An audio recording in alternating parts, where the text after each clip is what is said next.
The Gift of Reconnection, an introduction to the series. Welcome to this introductory session of the Thrive Trauma-Informed Practice series, which provides an overview of our 3 levels of training, designed to enable you to make a commitment to trauma-informed practice. My name is Nicola Lester, and I'm a mental health nurse, and I'll be leading on the delivery of these sessions. I wanted to start by acknowledging the contribution of Merlin Evans. Merlin is a medical illustrator, and you'll see some of her artwork through these sessions. Over the past year, Merlin has been live scribing when I deliver training. The illustrations are her reinterpretations of the concepts that I'll be introducing and discussing. Merlin has a really unique gift of hearing in imagery, allowing her to capture what she terms as the beauty, pain and complexity that's involved in our journey of being human. I'll also be drawing on the work of a range of other professionals, practitioners, authors and artists. Some of these write specifically about trauma and trauma-informed practice. However, many focus more broadly on compassion, connection and kindness, concepts which form the very basis of a trauma-informed approach to practice. Kind permission has been provided by many of those who I've worked with to share examples of practice in recognition of my own learning, but perhaps more importantly of how those who we work with and alongside often teach us the most about trauma, connection and what it means to be human. Each level of this training series is designed to focus on a specific aspect of trauma-informed practice. We advise accessing the levels in the order in which they're released to enable you to build on and consolidate your knowledge, skills and commitment to practice. Starting at the bronze level, the focus is very much on understanding and developing an awareness of the impact of trauma. At the silver level, we concentrate on the skills needed to integrate and apply a trauma-informed approach to practice. And finally, at the gold level, we consider the barriers to creating a commitment to practice in a trauma-informed way, sharing recommendations and guidance so that these might be recognised and overcome. In order to achieve each respective level, we ask that you complete all of the chapters in each. Our aim in creating these recordings is to make them available to everyone, so they can be accessed by following the video on or simply listening to the audio version.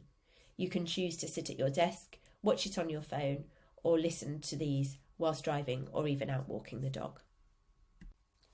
A toolkit accompanies the training series. Each level includes a handbook of the PowerPoint slides used in the presentation and a reference list to indicate further reading, should you wish to explore this or to recommend reading to those that you work with. The main concepts of each level will also be captured via a graphic recording, creating an aid memoir to help you remember the most critical points at a single glance. Feel free to print these, take them to your desk or pin them to notice boards around your office. A number of other resources will be referred to at the silver and gold level, which will also be included in the toolkit, with further explanations for how to integrate these into practice as part of the training presentation of each of these levels. Upon completion of each level, you'll receive a certificate and you'll be permitted to use our respective bronze, silver and gold status symbols in your work. We would encourage you to display your commitment to trauma-informed practice by including this symbol on your email signatures, official correspondence and at an organisational level by referring to it on websites and in literature about your service. Regardless of the level which has been achieved, please use it with pride to reflect your ongoing dedication to create a trauma-informed approach to your work. The term trauma-informed care has gained considerable momentum in the past few years. Now it's understood as an approach which is best practice when working with people of any age who may have experienced trauma.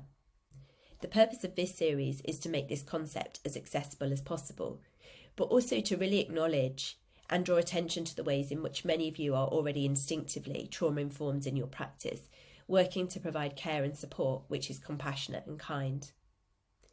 I know that many of you will deliver support across a range of different contexts, from sports programmes through to theatre companies, schools, communities, health and social care and criminal justice settings, to name but just a few.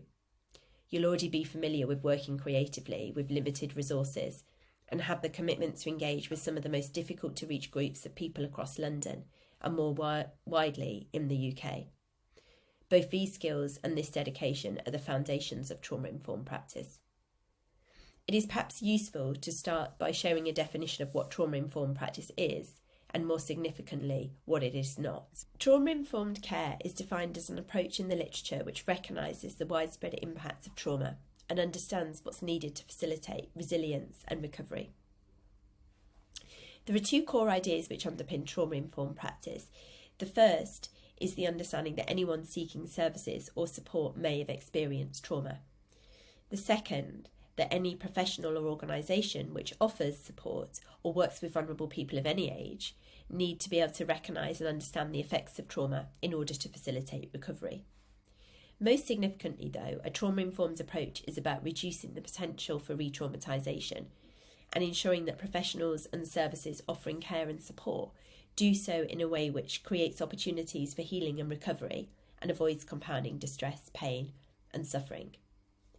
If we replace the word trauma with struggle, difficulty, stress or adversity, one thing that we know for certain is that none of us are immune to its effects. As I write this training, it's November 2022. The world is still recovering from a pandemic which has created profound disconnection, loneliness and isolation across families and communities. In the UK, we've welcomed our third Prime Minister in less than 3 months, creating instability and uncertainty. There's a cost of living crisis. A war rages in Ukraine and countless other conflicts across the world remain unreported in the media. There is racism, violence, poverty and inequality. None of us are immune to stress and suffering. What this means then is that the need for a trauma-informed approach to practice is broader than it first appears. As an approach, it values paying attention, being curious, seeking to understand experiences, sharing power, offering choices, withholding judgment, creating safe spaces, and extending kindness, empathy, and compassion. In fact, it's an approach which is informed by an understanding of what it means to be both human and connected, so that trauma-informed practice becomes best practice for us all. Whether you access this training in 2023 or 2033, there's no doubt that this requirement for humanity and connection will remain, whatever challenges we face, individually and globally. As a mental health nurse, my training was underpinned by two core values, care and compassion. Even after 2 decades of working with trauma, these remain the key ingredients for all of my work. From care and compassion, I can cultivate connection.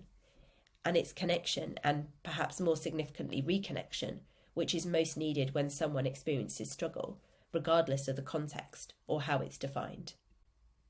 In her writing on trauma, recovery and power, Judith Lewis Herman explains how traumatic events destroy the sustaining bonds between individual and community.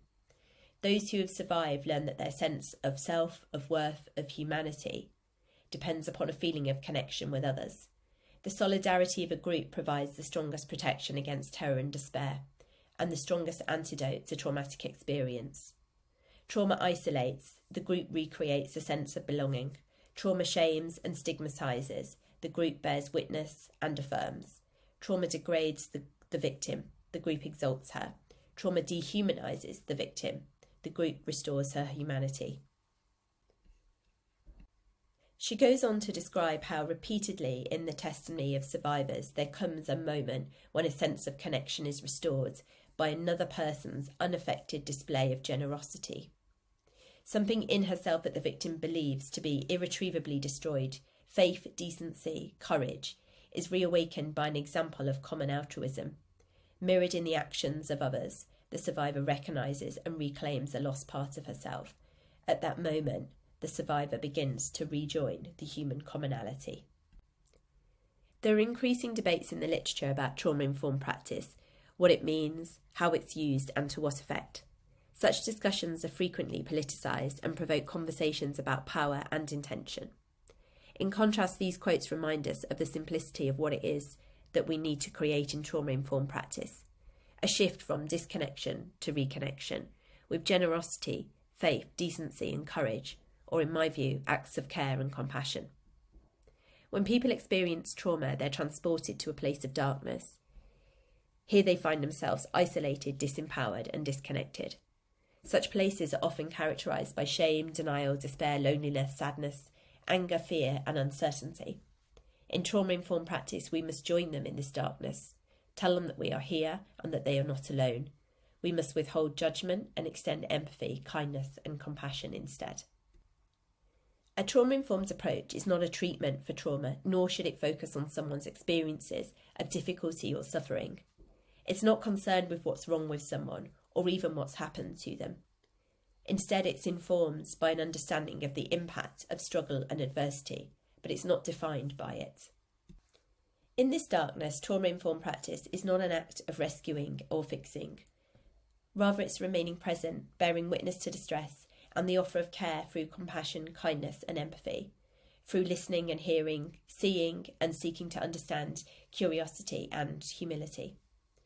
When we hold this space, we cultivate moments of connection, and it's these such moments which accumulate, allowing for what Herman terms as the rejoining of the human commonality. Disconnection becomes reconnection, and in the darkness there is a flicker of light. Making a commitment to practice trauma-informed care first requires an understanding of how trauma or struggle or adversity influences and shapes the lives of those it touches.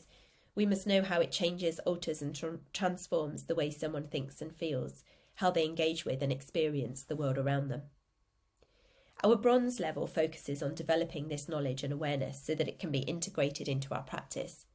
Starting with an introduction to the concept of trauma and what constitutes trauma, the bronze level goes on to explore both complex trauma and traumatic loss. If we consider that trauma, stress and adversity create disconnection and isolation, survivors are stranded in a place characterised by shame, denial, despair, loneliness, sadness, anger, fear and uncertainty.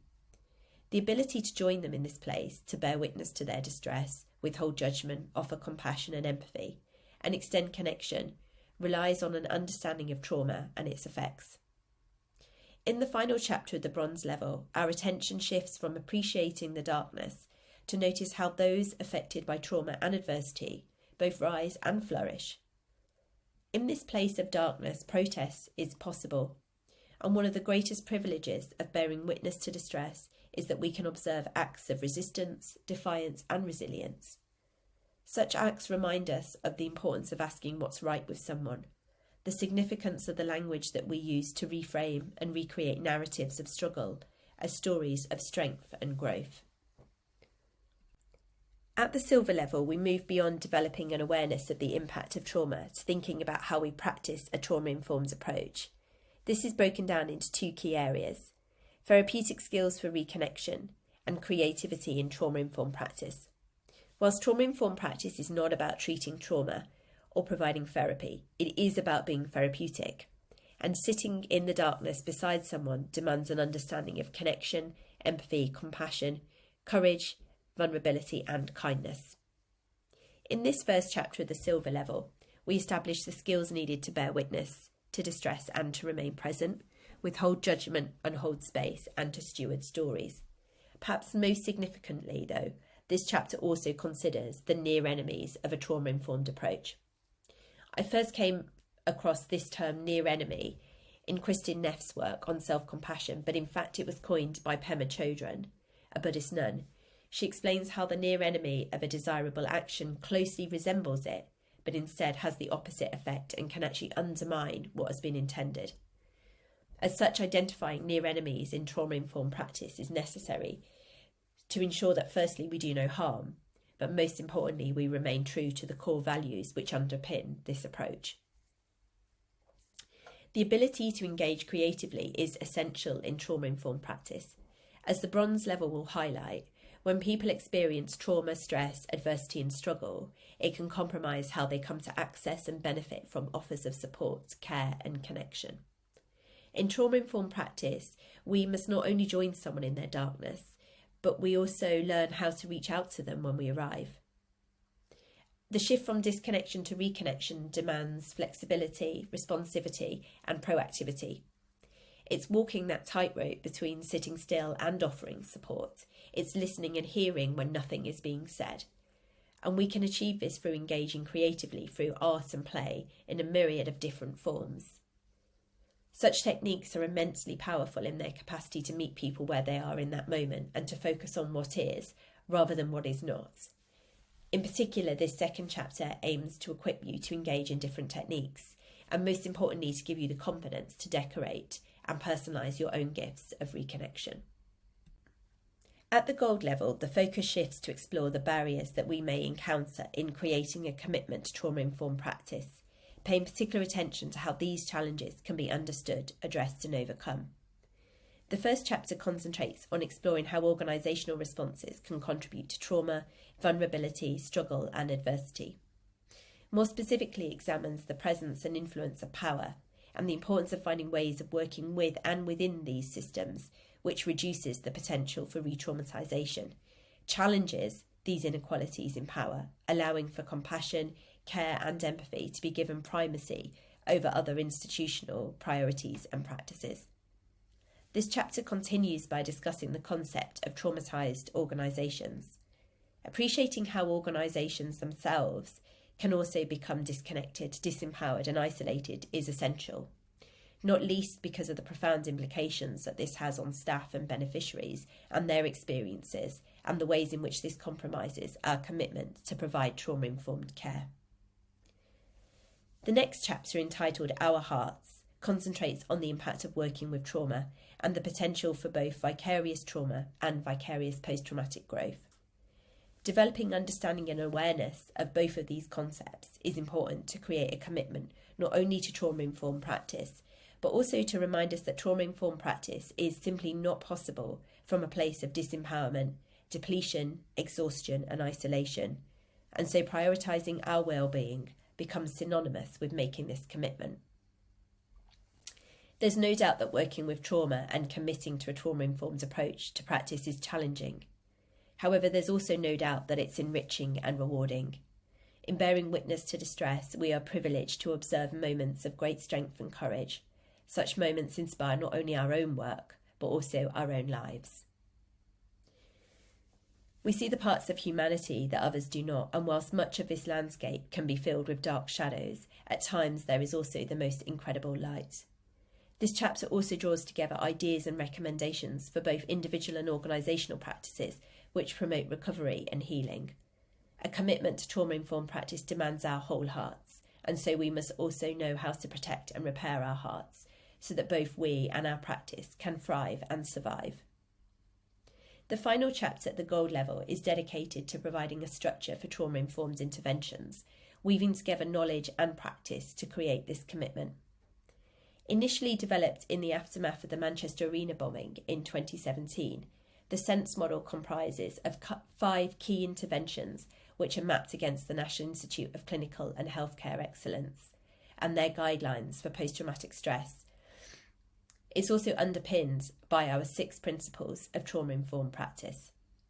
Since its conception, it's been adapted and implemented in a range of different contexts in the UK, including rape crisis and sudden bereavement services during the pandemic.